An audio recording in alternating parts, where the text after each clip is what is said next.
କ'ଣ ଆପଣମାନେ ବି କେବେ ତେଲ ବଦଳରେ ମୁଣ୍ଡରେ ଗୋଲାପ ଜଳକୁ ଲଗେଇଛନ୍ତି କି? ତ ଯଦି ନା ତାହେଲେ ଭିଡ଼ିଓଟି ଆପଣମାନଙ୍କ ପାଇଁ ବହୁତ ଇମ୍ପୋର୍ଟାଣ୍ଟ ହେବ। ତ ଭିଡ଼ିଓଟିକୁ ଜମା ବି ସ୍କିପ୍ କରନ୍ତୁନି, ଫାଷ୍ଟରୁ ଲାଷ୍ଟ ଯାଏଁ ଦେଖନ୍ତୁ। ଆଉ ଟିପ୍ସଟା କାହିଁକି ମୁଁ ଏଇଟା ବନେଇଛି ଆପଣମାନେ ଜାଣି ନିଅନ୍ତୁ। ନମସ୍କାର, ଜୟ ଜଗନ୍ନାଥ। ଆଜିର ଗୋଟେ ସୁନ୍ଦର ସା ଟିପ୍ସ ଭିଡ଼ିଓକୁ ମୋ ଚ୍ୟାନେଲକୁ ଆପଣମାନଙ୍କୁ ବହୁତ ବହୁତ ସ୍ୱାଗତ। ଆଶା କରୁଛି ଆପଣମାନେ ସମସ୍ତେ ବହୁତ ହି ଭଲରେ ଆଉ ଖୁସିରେ ଥିବେ। ତ ଯଦି ମୋ ଚ୍ୟାନେଲରେ ଆପଣମାନେ ନୂଆ ଅଛନ୍ତି ଆଉ ପ୍ରଥମ କିନା ମୋ ଭିଡ଼ିଓକୁ ୱାଚ୍ କରୁଛନ୍ତି, ତାହେଲେ ନିହାତି ଭାବରେ ମୋ ଚ୍ୟାନେଲକୁ ସବସ୍କ୍ରାଇବ୍ କରିନିଅନ୍ତୁ, ପାଖରେ ଥିବା ବେଲ୍ ବଟନକୁ କ୍ଲିକ୍ କରିନିଅନ୍ତୁ, ଯାହାଫଳରେ ମୋ ଭିଡ଼ିଓର ନୋଟିଫିକେସନ୍ ଆପଣମାନଙ୍କ ପାଖରେ ଖୁବ୍ ଶୀଘ୍ର ପହଞ୍ଚିଯିବ। ଆଉ ଆପଣମାନେ ଏମିତି ସୁନ୍ଦର ସୁନ୍ଦର ଆଉ ୟୁନିକ୍ ଭିଡ଼ିଓ ସବୁ ଦେଖିବା ପାଇଁ ପାଇପାରିବେ। ତ ଚାଲନ୍ତୁ ଡେରି ନ କରିକି ଭିଡ଼ିଓଟିକୁ ଷ୍ଟାର୍ଟ କରିବା। ଦେଖିବା ଆଜିର ଭିଡ଼ିଓରେ କ'ଣ କ'ଣ ସବୁ ଟିପ୍ସ ଅଛି, ଆଉ ସେଇଟା ଦେଖିକିନା ଆପଣମାନେ କେତେ ସାଟିସ୍ଫାଏଡ଼୍ ହେଇପାରୁଛନ୍ତି ମୋତେ ସେଇଟା କମେଣ୍ଟ ସେକ୍ସନ୍ ଲେଖି ଜଣାଇବେ। ଆଉ ଗୋଟେ କଥା କହି ରଖୁଛି, ଭିଡ଼ିଓଟି ଆପଣମାନେ କେଉଁଠୁ ୱାଚ୍ କରୁଛନ୍ତି ମୋତେ ସବୁଦିନ ଭଳି ଆଜି ବି ଲେଖିକି ଜଣାଇ ଦିଅନ୍ତୁ, ଯାହାଫଳରେ ମୁଁ ଜାଣିପାରିବି ଯେ ମୋ ଭିଡ଼ିଓଟା ପର୍ଟିକୁଲାର ଦୁନିଆର କେଉଁ କୋଣ ଅନୁକୋଣରେ ପହଞ୍ଚି ପାରିଛି। ତ ଚାଲନ୍ତୁ ଯିବା ଆଜିର ଫାର୍ଷ୍ଟ ଟିପ୍ସ ଆଡ଼କୁ, ଯେଉଁଟାକି ଗୋଟେ ପାନିଆ ଉପରେ ଅଛି।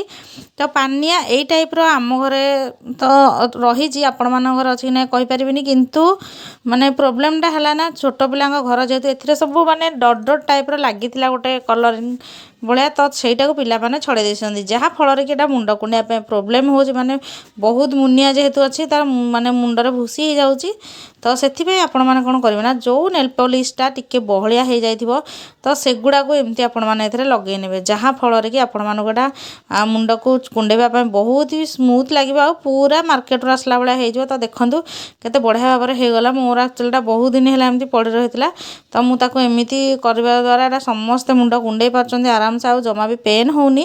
ତ ଆଶା କରୁଛି ଏଇ ଟିପ୍ସଟା ଆପଣମାନଙ୍କୁ ବହୁତ ଭଲ ବେନିଫିଟ୍ ଦେବ ବୋଲି। ଯଦି ମୋର ଏଇ ଟିପ୍ସଟା ଆପଣମାନଙ୍କୁ ଭଲ ଲାଗିଛି ତାହେଲେ ମୋତେ କମେଣ୍ଟ ସେକ୍ସନ୍ ଲେଖି ଜଣାଇବେ। ଏଇଟା ଟୋଟାଲ୍ ପାନିଆଟା ମୁଁ କରିନେବି, କିନ୍ତୁ ଆପଣମାନଙ୍କୁ ଟିକେ ଜଷ୍ଟ ଦେଖାଇ ନେଉଛି, କାହିଁକିନା ଭିଡ଼ିଓ ବହୁତ ହି ଲଙ୍ଗ୍ ହେଇଯିବ। ତ ଚାଲନ୍ତୁ ଯିବା ଆଜିର ସେକେଣ୍ଡ ଟିପ୍ସ ଆଡ଼କୁ। ଟିପ୍ସଟା ଯଦି ଆପଣମାନଙ୍କର କାମରେ ଆସେ ମୋତେ ନିହାତି ଭାବରେ କମେଣ୍ଟ ସେକ୍ସନ୍ ଲେଖିକି ଜଣାଇଦେବେ। ତ ଚାଲନ୍ତୁ ଯିବା ଆଜିର ନେକ୍ସଟ ଟିପ୍ସ ଆଡ଼କୁ, ଯେଉଁଟାକି ଆମର ଅଛି ଗୋଟେ ମାନେ ଆଳୁ ଉପରେ। ତ ଦେଖନ୍ତୁ, ଆଳୁ ଆମ ଘରେ ଏମିତି ଯଦି ଛୋଟ ଛୋଟ ରହିଯାଉଛି ଆଉ ବହୁତ ଦିନ ଯଦି ରହିଯିବ, ତାହେଲେ ସେଥିରେ ମାନେ ସବୁ ଗଜା ହେଇଯାଏ, ଆଉ ଗଜା ହେବା ଦ୍ୱାରା ଏଗୁଡ଼ାକ ଆମକୁ ଦେହ ପାଇଁ ଭଲ ନୁହେଁ, ଆଉ ଖାଇବା ପାଇଁ ବି ଟେଷ୍ଟି ଲାଗେନି।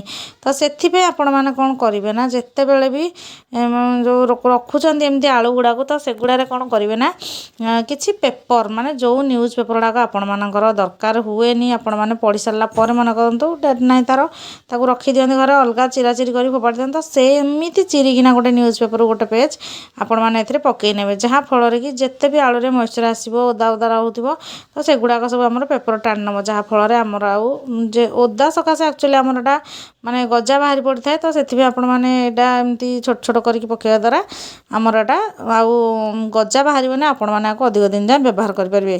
ତ ଦେଖନ୍ତୁ ମୁଁ କେଉଁଭଳି ଭାବରେ ଚିରିକି ଏଥିରେ ଆଡ଼୍ କରୁଛି, ଆପଣମାନେ ସେମିତି ଆଡ଼୍ କରିନେବେ। ଆଉ ଆଳୁ ପିଆଜକୁ ଜମା ବି କେବେ ଏକାଠି ରଖିବେନି, କାରଣ ଆଳୁ ପିଆଜ ଏକାଠି ରଖିଲେ ଜଲ୍ଦି ଜଲ୍ଦି ଆମର ଆଳୁଟା ଗଜା ବାହାରିଯାଏ। ତ ସେଥିପାଇଁ ଆପଣମାନେ ଏମିତି ତାକୁ କେବଳ ଗୋଟେ ଖୋଲା ଜାଗାରେ ଡାଲାରେ ଏମିତି ଯେଉଁଠି ହୋଲ୍ ଥିବ ସେଥିରେ ଆପଣମାନେ ରଖିବେ, ଆଉ ଟିକେ ଥଣ୍ଡା ଜାଗାରେ ରଖିବେ। ତ ଆଶା କରୁଛି ଏଇ ଟିପ୍ସଟା ଆପଣମାନଙ୍କୁ ବହୁତ ଭଲ ବେନିଫିଟ୍ ଦେଇଥିବ ବୋଲି। ତ ଟିପ୍ସ ଭଲ ଲାଗିଲେ ମୋତେ କମେଣ୍ଟ ସେକ୍ସନ୍ ଲେଖି ଜଣାଇଦେବେ। ତ ଚାଲନ୍ତୁ ଯିବା ଆଜିର ନେକ୍ସଟ ଟିପ୍ସ ଆଡ଼କୁ, ଯେଉଁଟାକି ଅଛି ଆମର ଗୋଟେ ପାଉଚ୍, ମାନେ ଯେଉଁଟାକି ଆମର ସରିଯାଇଛି ଗୋଟେ ସସ୍ର ପାଉଚ୍। ତ ତାକୁ ଭଲସେ କ୍ଲିନ୍ କରି ସେଥିରେ ପାଣି ମୁଁ ଏମିତି ଭର୍ତ୍ତି କରି ନେଇଛି, ଆଉ ପାଣି ଭର୍ତ୍ତି କରି ତାକୁ ଫ୍ରିଜ୍ରେ ରଖିକି ପୁରା ଆଇସ୍ କରିନେବା। ଆଉ ଆଇସ୍ କରିସାରିଲା ପରେ ମୁଁ ଆପଣଙ୍କୁ ଏହାର ବ୍ୟବହାରଟା ଦେଖେଇବି, ଯେଉଁଟାକି ବହୁତ ହି ୟୁଜଫୁଲ୍ ଜିନିଷ। ଆମ ମିଡ଼ିଲ୍ କ୍ଲାସ୍ ଫ୍ୟାମିଲିରେ ସମସ୍ତେ ଆକ୍ଚୁଆଲି ଚାହାନ୍ତି ସବୁ ଜିନିଷର କେମିତି ରିୟୁଜ୍ କରିବେ। ତ ଏଇଟାକୁ ମାନେ ଏଇ ଯେଉଁ ସସ୍ର ପାଉଚ୍ଟାକୁ ମୁଁ ଆଜି ରିୟୁଜ୍ କରୁଛି, ବଡ଼ ସାଇଜ୍ ନେଲେ ବି ହେବ, ଯେହେତୁ ଛୋଟ ସାଇଜ୍ଟା ମାନେ ଆମ କାମ ପାଇଁ ଠିକ୍ ଅଛି, ମାନେ ପ୍ରୋବ୍ଲେମ୍ କିଛି ହେବନି, ତ ସେଥିପାଇଁ ଛୋଟ ସାଇଜ୍ଟା ମୁଁ ନେଇଛି। ତ ଦେଖନ୍ତୁ ଏଇଭଳି ଭାବରେ ଆପଣମାନେ ଏଟାକୁ ନେଇଯିବେ, ଆଉ ଯେଉଁଠି ଆପଣମାନେ ମନେ କରନ୍ତୁ ମାଡ଼ ହେଇଯାଇଛି କି ଆପଣ ଖସି ପଡ଼ିଛନ୍ତି, ତ ସେଇଟା ଫୁଲିଛି ଆଉ ବରଫ ଲଗାଇବାର ଅଛି, ତ ପଲିଥିନ୍ରେ ପୁରେଇ ଲଗାଇଲେ ଏମିତି ଚାରିଆଡ଼େ ବୋହିଥାଏ, କିନ୍ତୁ ଆପଣମାନେ ଯଦି ଏମିତି ବରଫର ପ୍ୟାକେଟ୍ କରିନେବେ ତାହେଲେ ଆପଣମାନଙ୍କୁ ବହୁତ ହି ସୁବିଧା ହେବ, ଆଉ ଏଇଟା ଆରାମରେ ହେବ। ମୁଁ ଯେଉଁଟା ସବୁବେଳେ ୟୁଜ୍ କରେ, କାହିଁକିନା ଆମ ମିଡ଼ିଲ୍ କ୍ଲାସ୍ ଫ୍ୟାମିଲି ସମସ୍ତେ ସବୁ ଜିନିଷ ବାହାରୁ କିଣିବା ପାଇଁ ଭଲ ପାଆନ୍ତିନି, ଆଉ ପଇସା ବି ନଥାଏ। ତ ଏଇଟାକୁ ଆପଣମାନେ ଏଇଭଳି ଭାବରେ ରିୟୁଜ୍ କରିପାରିବେ ଆମର ସସ୍ ପାଉଚକୁ। ତ ଆଶା କରୁଛି ଏଇ ଟିପ୍ସଟା ବି ଆପଣମାନଙ୍କୁ ବହୁତ ଭଲ ବେନିଫିଟ୍ ଦେବ ବୋଲି। ଯଦି ମୋର ଏଇ ଟିପ୍ସଟା ଆପଣମାନଙ୍କୁ ଭଲ ଲାଗେ ତାହେଲେ ମୋତେ କମେଣ୍ଟ ସେକ୍ସନ୍ରେ ଲେଖିକି ନିହାତି ଭାବରେ ଜଣାଇ ଦିଅନ୍ତୁ। ତ ଚାଲନ୍ତୁ ଯିବା ଆଜିର ନେକ୍ସଟ ଟିପ୍ସ, ଯେଉଁଟାକି ମେନ୍ ଅଛି ଆମର ଗୋଲାପ ଜଳ ତ ଗୋଲାପ ଜଳ ଏଠି ମୁଁ ଡାବରର ନେଇଛି। ଆପଣମାନଙ୍କ ପାଖରେ ଯେଉଁଟା ଆଭେଲେବୁଲ୍ ଅଛି ଯେଉଁ କମ୍ପାନୀ ଯେଉଁ ବ୍ରାଣ୍ଡର ଆପଣମାନେ ସେଟାକୁ ନେଇପାରିବେ। ତ ଏଇଭଳି ଭାବରେ ମୋ ପାଖରେ ଏଇ ଛୋଟଟା ଥିଲା ଯେଉଁଟାକି ମୋର ଗୋଟେ ବହୁତ ବଢ଼ିଆ କାମରେ ଆସିବ। ଆଉ ଖରାଦିନେ ଖାସ୍ କରି ଆପଣମାନଙ୍କର କାମ ନିହାତି ଭାବରେ ଏଟା ଆସିବ। ତ ଚାଲନ୍ତୁ କେମିତି ଲଗେଇବେ ମୁଁ କହୁଛି। ତ ଆପଣମାନ ଖରାଦିନେ ଲେଡ଼ିଜ୍ ହୁଅନ୍ତୁ ଜେଣ୍ଟସ୍ ହୁଅନ୍ତୁ ଯେଉଁମାନେ ବି ବାହାରକୁ ଡ୍ରାଇଭିଂ କରିକି ଯାଆନ୍ତି ସେମାନେ ମୁଣ୍ଡରେ କ'ଣ ପିନ୍ଧନ୍ତି ନା ହେଲମେଟ୍।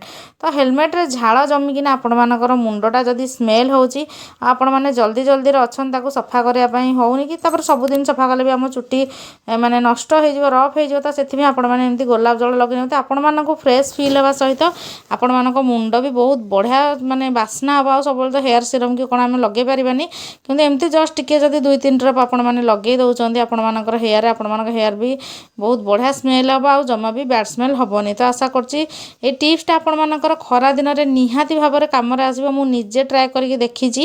ତ ଆପଣମାନେ ନିଜେ ଟ୍ରାଏ କରନ୍ତୁ ତାପରେ ମୋତେ କମେଣ୍ଟ ସେକ୍ସନ୍ ଲେଖିକି ନିହାତି ଭାବରେ ଜଣାଇ ଦିଅନ୍ତୁ। ଭିଡ଼ିଓଟି ଫାଷ୍ଟରୁ ଯାଏଁ ଦେଖିଥିବାରୁ ଆପଣମାନଙ୍କୁ ବହୁତ ବହୁତ ଧନ୍ୟବାଦ।